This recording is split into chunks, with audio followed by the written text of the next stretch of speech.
اچھا سر، آج چونکہ 16 دسمبر کے حوالے سے ایک ثانیہ اور پاکستان کی تاریخ میں پیش آیا تھا، سقوط ڈھاکہ یعنی فال آف ڈھاکہ. اس وقت بھی سر دشمن نے جو ہے وہ پاکستان کے ساتھ یعنی پاکستان پہ شب خون مارا تھا، جب پاکستان کے ہی ایک ٹکڑے میں اپنی فوجیں اتاری گئیں اور باقاعدہ بغاوت کو ہوا دی گئی. کیا کہتے ہیں سر کہ سقوط ڈھاکہ سے بھی ہم نے کچھ سبق سیکھا ہے؟ دیکھیے، سقوط ڈھاکہ جو ہے اس میں دشمن جو ہے وہ کامیاب ضرور ہوا، لیکن اللہ کا اپنا ایک سسٹم ہوتا ہے، اور وہ in any case it is good for the Muslims of that area, اور ضرور اس میں ہماری بھی غلطی تھی. ہم نے خود جو ہے ایک قوموں کے اندر تفریق رکھی، کچھ قوموں کو بہتر سمجھا، کچھ قوموں کو بدتر سمجھا، اور یہ جہاں پہ بھی اس قسم کے، جس ملک میں بھی اس قسم کے واقعات ہوتے ہیں، اس قسم کا رویہ ہوتا ہے، اس ملک کے اندر پھر اسی طرح کے واقعات ہوتے ہیں. ڈسگرنٹل ایلیمنٹ جب ہوگا تو باہر کے لوگ آ کے اس ایلیمنٹ کو ہوا دیں گے، اس چنگاری، اس تیل کے اوپر چنگاری ڈالیں گے تاکہ آگ لگے، اور یہی ہوا. ہماری اپنی کچھ غلطیاں تھی، ہم نے خود ڈسگرنٹل ایلیمنٹ کریٹ کیا، اور دشمن نے ایک سوچی سمجھی سازش کے تحت اس کو استعمال کیا اپنے مقصد کے لیے. اور ابھی بھی آپ دیکھیں پاکستان کے اندر ذرا سا ان کو کوئی موقع ملتا ہے تو وہ فنڈنگ بھی کرتے ہیں، اور وہ ہوا دیتے ہیں نفرتوں کو، اور وہ لوگ جو ہے پھر باقاعدہ ہمارے ہی سیاستدانوں کو استعمال کر کے لوگوں کو لڑاتے بھی ہیں. آج بھی آپ دیکھیں گے مختلف تقریروں کے اندر لوگ باتیں کرتے ہیں نفرت کی، اپنی سپیریورٹی کی، کہ ہم شاید دوسرے کسی قوم سے بہتر ہے، یا دوسرے کسی قوم سے زیادہ سپیریئر، یا کوئی اور قوم والے جو ہیں وہ انہوں نے اس طرح غلط کام پہلے کیا تھا. ابھی آپ نے پی ڈی ایم کے جلسے لاہور میں دیکھا ہوگا، جگزیش صاحب نے اس طرح نفرت کی باتیں کی. یہ ساری چیزیں یہ دشمن کے جھنڈے پہ لوگ ہوا دیتے ہیں، اور ان لوگوں کو پیسے ملتے ہیں یہ کام کرنے کے، تبھی یہ کام کرتے ہیں. ادروائز اسلام میں تو اس قسم کی کوئی گنجائش نہیں ہے.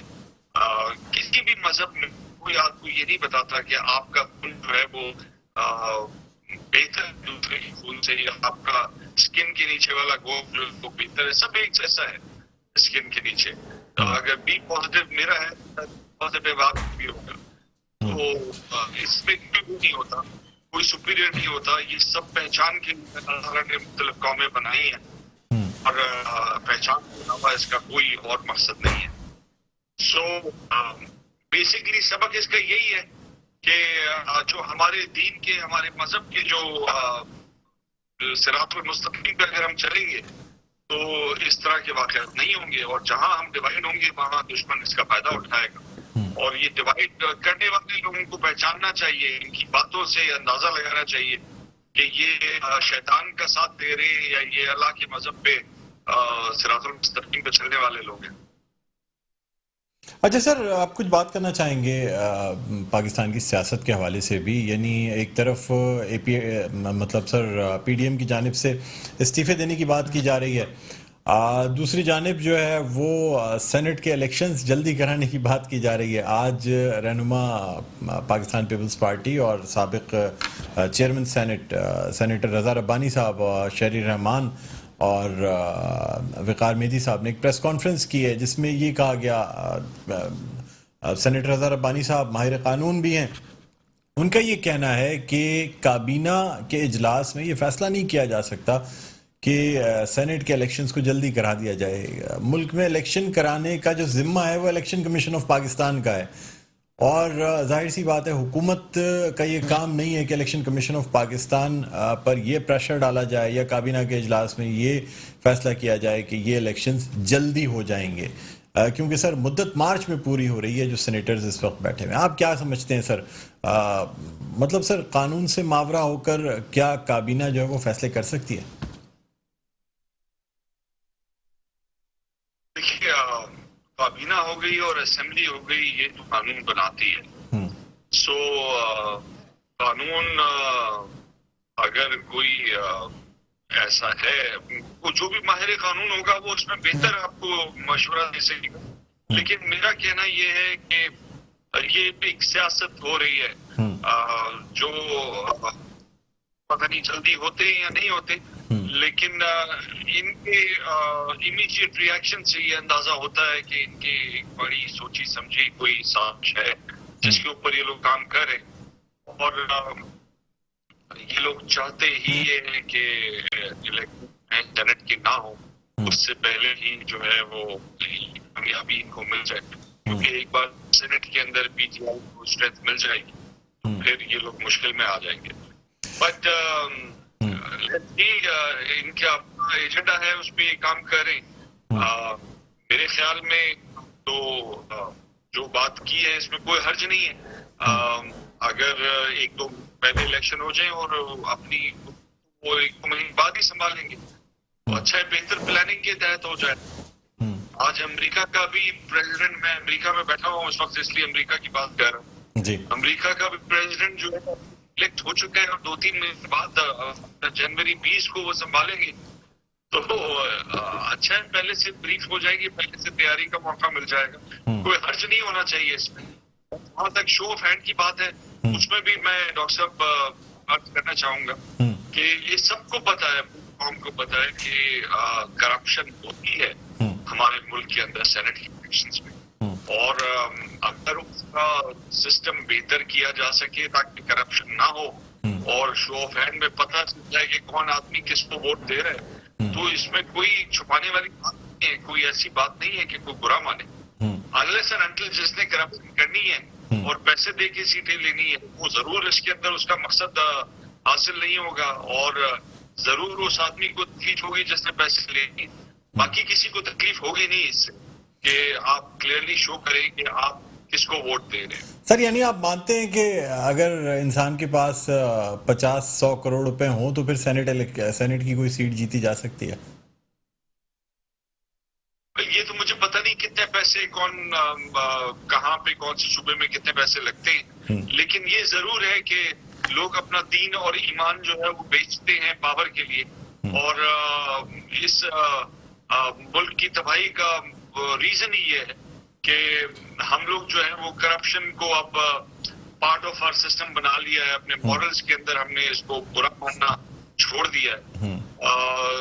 دیکھیے کوئی بھی پیسہ لے کے کسی کا حق مارنا جو ہے اس کو ہمارا دین کو ایسا کہتا ہے جیسے آپ نے اپنے بھائی کا گوشت کھایا. سو یہ تو شاید کسی جانور، کسی ناپاک جانور کی گوشت سے بھی زیادہ برا ہے کہ آپ اپنے بھائی کے گوشت کو کھا رہے ہو، اور اس کا ریزن ہی یہ ہے کہ آپ کسی کا حق مار رہے ہیں. اور ایسا ہی ہوتا ہے کہ جو لوگ پیسے لگاتے ہیں پھر وہ پیسہ کماتے ہیں، اور اپنا پیسہ کمانے، اپنا پیسہ پورا کرنے کے چکر میں وہ ملک کو ڈبوتے ہیں، غریب سے غریب تر کرتے جا رہے ہیں ملک کو.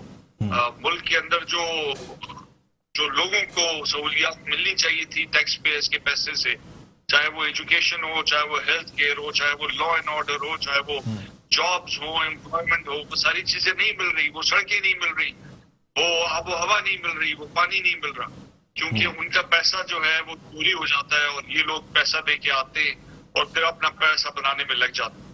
ان لوگوں کو پہچان کے اگر ہم نے ایلیمنیٹ کر دیا ہے کہ استعفے قبول کر لیے اور دوبارہ ان کو کھڑے نہ ہونے دیا الیکشن میں اور اپنے ملک کو پاک کر دیا ان لوگوں سے، تو ہمیں پھر کسی کے آگے ہاتھ پھیلانے کی ضرورت نہیں ہے، نہ ہمیں کوئی قرضوں کی ضرورت ہے. یہ قرضے جو چڑھ گئے چوروں کی وجہ سے ہم پر، یہ بھی واپس ہو جائیں گے اور ملک بڑی تیزی سے آگے جائے گا. آپ دیکھیں گے جہاں ایماندار لوگ آئیں گے وہاں اللہ کی برکت اور اللہ کی طرف سے بند دروازے خود ہی کھلنا شروع ہو جائیں گے. اچھا سر، یہ بھی بتائیے گا کہ آج مرتضی وہاب صاحب جو ہیں انہوں نے ایک جم خانے کا افتتاح کیا اور اس میں اپنی تقریر میں ان کا یہ کہنا تھا کہ 162 ارب روپے کے وعدے کیے گئے، لیکن اگر 1 ارب 62 کروڑ روپے بھی کہیں لگتے ہوئے نظر آ جاتے تو بہت غنیمت بات ہوتی. کیا کہیں گے سر آپ؟ ڈاکٹر صاحب میں آپ کو بتاؤں، مرتضی وہاب صاحب بہت اچھے آدمی ہیں. ایک واحد شخص ہے پیپلز پارٹی کے اندر جو مجھے بہتر لگتا ہے، لیکن ان کو وہ استعمال ہی اس لیے کرتے ہیں کہ اپنا چہرہ جو ہے وہ چھپائیں اور ایک اچھا چہرہ دکھا کے ان سے جو ہے جھوٹ بلوا لیا جائے. سو بیچارے ان کو بولنا پڑتا ہے کیونکہ ان کی ذمہ داری ایسی دی ہے. لیکن he is a good man, so I like him also. تو میں بس یہ کہوں گا کہ وہ سیاست کی باتیں اور یہ اپنی جگہ ہے, لیکن پیسہ لگے گا کراچی میں اور کراچی چینج دیکھے گا اور ملک جو ہے ترقی کرے گا اور بہت جلدی اکنامک ریکوری بھی ہوگی اور وہ دودھ کا دودھ پانی کا پانی آ جائے گا. یہ 1 ارب 62 کروڑ کی بات کریں تو انہوں نے سندھ کے بجٹ میں جہاں 95% کراچی سے جنریٹ کیا, کراچی میں کتنے فیصد لگایا اور پچھلے سال سے انہوں نے کیا لگایا؟ انہوں نے گٹر کے نالے تو صاف نہیں کیے, گٹر کے ڈھکن تو ان لوگوں نے لگنے نہیں دیے, واٹر اینڈ سیوریج بورڈ کے اوپر قبضہ کر کے کام تو اسے کرنے نہیں دیا, پانی کی لائنیں بند کی, یہ بورڈ تو بنایا نہیں انہوں نے. انہوں نے جو ہے وہ گٹر کی لائنیں بند کی ان ایریاز میں جہاں سے ان کو ووٹ نہیں ملتے.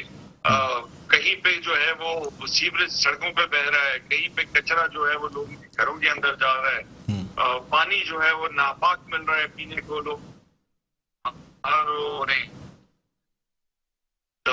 انہوں نے کتے کاٹتے ہیں, اس کے بعد ریبیز کے انجیکشن لگتے تو نہیں. اربوں روپے کتوں کو جو ہے وہ نیوٹر کرنے کے اور کتوں کو جو ہے وہ کتوں سے شہر کو پاک کرنے کے کو ملتے ہیں, وہ بھی یہ لوگ کھا جاتے ہیں. تو انہوں نے تو پچھلے 15 سالوں میں جو کیا ہے وہ سب کے سامنے ہے, مجھے کہنے کی ضرورت نہیں ہے, آپ کو بھی پتا ہے اور پوری کراچی کی عوام کو بھی پتا ہے. بلکہ میں تو انٹیریئر سندھ میں بھی جہاں جہاں گیا ہوں وہاں پہ بھی بالکل غریب سے غریب تر کر دیا ہے. روٹی کپڑا مکان کے نعرہ دے کر ان سے روٹی بھی چھین لی ہے, کپڑا بھی چھین لیا ہے, مکان بھی چھین لیا ہے. جھوپڑیوں میں رہتے ہیں وہ لوگ, چپلیں ہیں نہیں ان کے پاس, کپڑے ہیں نہیں, بچے ننگے پھر رہے, ہیلتھ کیئر ہے نہیں, اسکولنگ ہے نہیں ان کے پاس, نوکریاں ہیں نہیں ان کے پاس. صرف جو ہے وہ جو وڈیرا تھوڑا بہت ان کو زمین دیتا ہے کام کرنے کے لیے, اس سے بھی واپس شوگر ملیں ساری خرید لی ہیں, رائس ملیں اور وہ جو ان کی ویٹ کی فلور ملے ہیں وہ ساری ان کی ہے. تو وہ بھی ان کے اوپر ڈیپینڈنٹ ہوتا ہے. پانی بھی ان کے کنٹرول میں ہے, اسی زمین پہ پانی جاتا ہے جو ان کا آدمی ہوتا ہے. تو ایک انہوں نے ایک مافیا بنائی بھی ہے اور سندھ کے سارے مافیا جو ہیں وہ ہر قسم کی مافیا یہ لوگ مینج کرتے ہیں. تو ان کے بارے میں کیا بتاؤں, سب کو پتا تو ہے, کچھ چھپا ہوا ہے کیا. اور عنایت بھائی آپ سے بس ایک آخری سوال یہ کرنا چاہوں گا کہ کیا سمجھتے ہیں سر, کراچی کے بلدیاتی انتخابات یا ویسے ہی سر جو جماعت برسر اقتدار آتی ہے سیاسی جماعت, وہ سر بلدیاتی الیکشن کرانے میں بڑی ہی ہیل حجت سے کام لیتی ہے, بہت ڈیلے کیے جاتے ہیں. کیوں سر یہ روایت کیوں ہمارے ہاں جو وقت ہے بلدیاتی انتخابات کا کرا دینے چاہیے سر؟ اچھی بات ہے جو یہ جو اقتدار ہے یہ بالکل نچلی سطح تک ٹرانسفر ہو. ڈاکٹر صاحب, دنیا میں جس ملک نے بھی ترقی کی ہے اور جو بھی ملک تیزی سے آگے بڑھ رہا ہے وہ اسی ماڈل کے اوپر آگے بڑھا ہے کہ انہوں نے ڈی سینٹرلائز کیے ہیں پاس کو. ان گلی محلوں کے جو لوگ ہیں انہی کو پاور دی ہے اپنے گلی محلے ٹھیک کرنے کی, کیونکہ اسی کو پتا ہے کہ اس کی گلی کے اندر سب سے زیادہ ضروری کام کیا ہے. پانی کی لائن ہے, روڈ کی مرمت ہے, یا جو ہے وہ سیکورٹی ہے. اور یہ جب تک اس لیول تک نہیں ہوگا تب تک ملک آگے نہیں بڑھے گا. اور یہ بدنیتی ہے ملک کے ساتھ کہ یہ لوگوں کو اختیار نہیں دے رہے. بات کرتے ہیں 18ویں ترمیم کی, تو اس کے اندر یہ ضروری ہے کہ ہر قسم کے پاورز جو ہیں وہ نچلی سطح تک موو ہوں, ڈسٹرکٹ لیول تک, اور فائنینشیل پاورز بھی جائیں. اور وہ میں تو کراچی کا رہنے والا ہوں, میں کراچی کی بات کروں گا. کراچی کی بنیادی جڑ جو ہے ہر فساد کی, ہر مشکل کی, وہ یہی ہے کہ پاورز جو ہے وہ لوگوں کو نہیں دیے گئے ان کے اپنے فیصلے کرنے کے لیے. ادروائز کراچی کے اتنے مسائل نہیں ہوتے اگر یہ لوگ جو ہے وہ انوالو ہوتے اپنے علاقے کو بہتر کرنے.